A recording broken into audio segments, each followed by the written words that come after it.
Hi friends, ಇವತ್ತು ನಂದು hybrid ಟ್ರೈನಿಂಗ್ನ day 1. ನಾನು ಇವತ್ತು ಅಪ್ಪರ್ ಬಾಡಿ ಟ್ರೈನಿಂಗ್ನ ಮಾಡ್ತಿದ್ದೀನಿ. ಇವತ್ತು ವರ್ಕೌಟ್ ಸ್ಟಾರ್ಟ್ ಮಾಡ್ತೀನಿ ಬೆಂಚ್ ಪ್ರೆಸ್ಸಿಂದ. ಈ ಎಕ್ಸಸೈಸ್ ಚೆಸ್ಟ್ ಮತ್ತು ಬೈಸೆಪ್ಸ್ ಜೊತೆ ಅಪ್ಪರ್ ಬಾಡಿ ಸ್ಟ್ರೆಂತ್ ಇಂಪ್ರೂವ್ ಮಾಡುತ್ತೆ. ನೆಕ್ಸ್ಟ್ ನನ್ನ workout pullups. Body weight control ಜೊತೆ ಬ್ಯಾಕ್ ಸ್ಟ್ರೆಂತ್ ಇಲ್ಲಿ ಇಂಪ್ರೂವ್ ಆಗುತ್ತೆ. ನೆಕ್ಸ್ಟ್ ನನ್ನ ವರ್ಕೌಟು ಶೋಲ್ಡರ್ ಪ್ರೆಸ್ಸು. ಇದು ಸ್ಟ್ರಾಂಗ್ ಆ್ಯಂಡ್ ಸ್ಟೇಬಲ್ ಶೋಲ್ಡರ್ಗೆ ಹೆಲ್ಪ್ ಮಾಡುತ್ತೆ.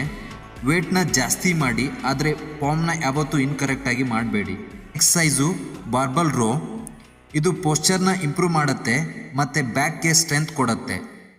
Part body conditioning. ಈ ಪಾರ್ಟ್ನ ಯಾವತ್ತೂ ಮಿಸ್ ಮಾಡಬೇಡಿ, ತುಂಬ important. 1 minute non stop skipping. ಇದು ಹಾರ್ಟ್ ರೇಟ್ನ ಜಾಸ್ತಿ ಮಾಡಿ ಸ್ಟೆಮ್ನ ಬಿಲ್ಡ್ ಮಾಡುತ್ತೆ. ಪುಷಪ್ಸು. ಅಪ್ಪರ್ ಬಾಡಿ ಪಟ್ಟಿಗಾದಾಗ ನಾವು ಹೇಗೆ ಪರ್ಫಾರ್ಮ್ ಮಾಡಬೇಕು, ಪುಷ್ ಮಾಡಬೇಕು ಅನ್ನೋದನ್ನು ಕಲಿಸುತ್ತೆ. ಸೊ ಗೈಸ್, ಇದು ನನ್ನ ಹೈಬ್ರಿಡ್ ಟ್ರೈನಿಂಗ್ನ ಮೊದಲನೇ ದಿನ ಆಗಿತ್ತು. ಸ್ಟ್ರೆಂತ್, ಸ್ಟೆಮಿನಾ, ಡಿಸಿಪ್ಲಿನ್ನ ಜರ್ನಿಗಾಗಿ ಫಾಲೋ ಮಾಡಿ.